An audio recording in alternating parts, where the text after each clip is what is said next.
warahmatullahi wabarakatuh. Hai, ketemu lagi sama Ustazah. Kali ini Ustazah akan menjelaskan tentang materi melengkapi tabel dengan pokok-pokok pikiran teks. Di sini Ustazah nanti akan menjelaskan lebih banyak ke aplikasi soalnya. Jadi, bagaimanakah cara mengerjakan soal dengan melengkapi tabel dengan pokok-pokok pikiran teks. Tetap disimak ya. Apa saja yang perlu diperhatikan? Tentunya yang pertama, kalian harus mengetahui dulu apa yang dimaksud dengan tabel. Tabel merupakan kumpulan data yang disusun berdasarkan baris dan kolom. Baris dan kolom ini berfungsi untuk menunjukkan data terkait keduanya, di mana titik temu antara baris dan kolom adalah data yang dimaksud. Jadi kalian harus paham dulu apa yang dimaksud dengan tabel. Yang kedua yaitu tentang pokok pikiran.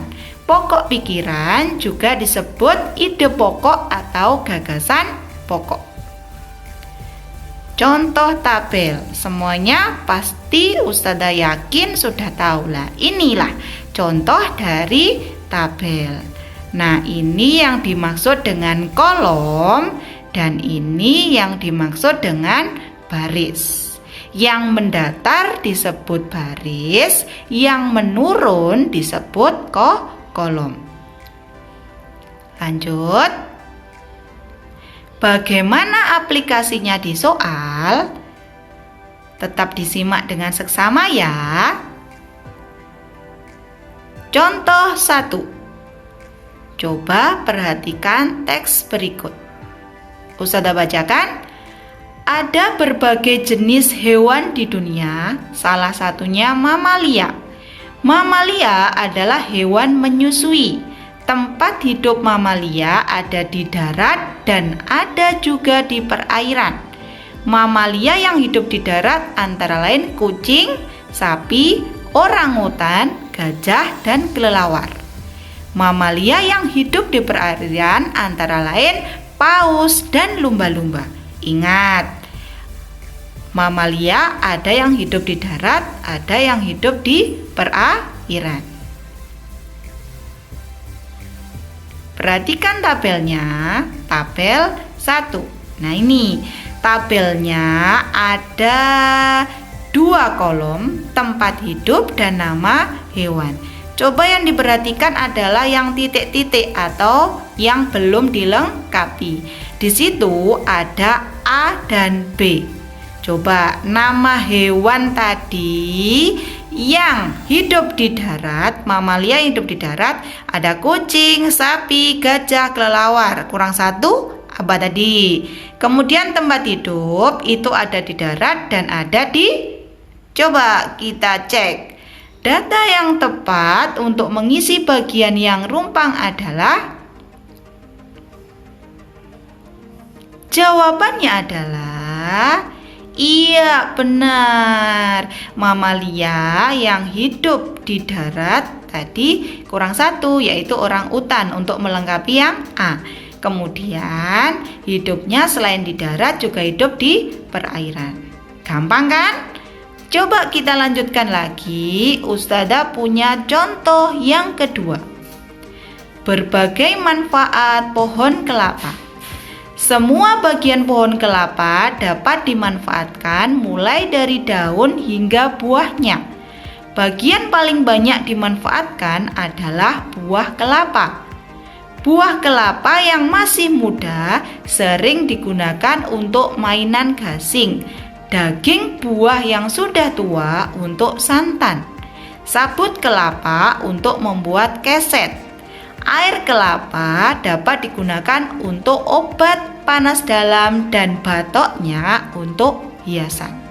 Jadi nanti tabelnya pasti berhubungan dengan teksnya. Ini adalah pokok pikirannya ya, pokok pikirannya. Nah, tabelnya ada 2 kolom, bagian pohon kelapa dan kegunaan. Sekarang bagian pohon kelapa yang pertama adalah yang dikosongi buah kelapa yang masih muda. Ayo, tadi digunakan untuk apa? Jadi, sebelum kalian mengisi tabelnya, kalian harus paham dulu pokok teksnya tadi tentang apa. Kemudian yang B, yang di titik-titik adalah kalian mencari bagian pohon kelapa yang mana yang digunakan untuk obat panas dalam. Masih ingat kan? Coba, semuanya harus punya jawabannya dalam hati. Kita cek sama-sama. Iya, pandai. Jawabannya adalah yang A untuk mainan gasing. Kemudian yang B adalah air kelapa yang digunakan untuk obat panas dalam. Sudah paham kan? Coba kita pahamkan lagi. Ustazah punya contoh yang terakhir. Contoh yang ketiga.